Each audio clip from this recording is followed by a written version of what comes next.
ඔයා මේ වීඩියෝ එකේ දකින දේ විශ්වාස කරන්න එපා. මිලාන් වල තියෙන මේ පල්ලිය ඇත්තටම ඔයාගේ ඇස් රවටනවා. මම මේ ඉන්නේ සාන්ත මරියා ප්‍රෙස්සෝ සන් සතීරෝ පල්ලිය ඇතුලේ. ඔයාට පේනවා නේද මේ ඉස්සරහා තියෙන දැවැන්ත ඉඩකඩ? හිතාගන්න පුළුවන් මේ පේන කොටසේ ඇත්ත ගැඹුර කොච්චරද කියලා. මීටර් 10ක් 20ක් පුදුමයි නේද? අර යෝධෙක් වගේ පෙනුන කොටසේ ඇත්ත ගැඹුර අඩි 3කටත් නැත්නම් සෙන්ටිමීටර් 97ටත් අඩුයි.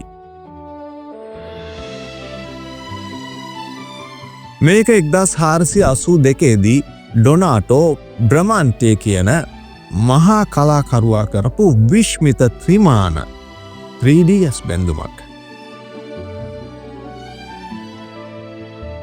ඇයි එහෙම කළේ?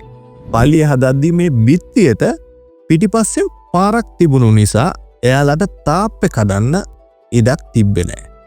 ඉතින් බ්‍රමාන්ටේ තමන්ගේ මොලේ පාවිච්චි කරලා නැති ඉඩක් තියෙනවා වගේ චිත්‍රයක් ඇඳලා. මේක කලාවේ බලය පෙන්නන හොඳම උදාහරණයක්.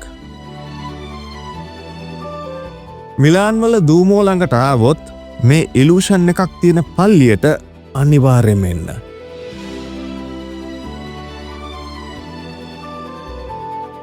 මේ වගේ තවත් රහස් දැනගන්න මාව ෆලෝ කරන්න. වීඩියෝ එකට ලයික් කරලා යාළුවන්ටත් බලන්න ෂෙයා කරන්න. මොකද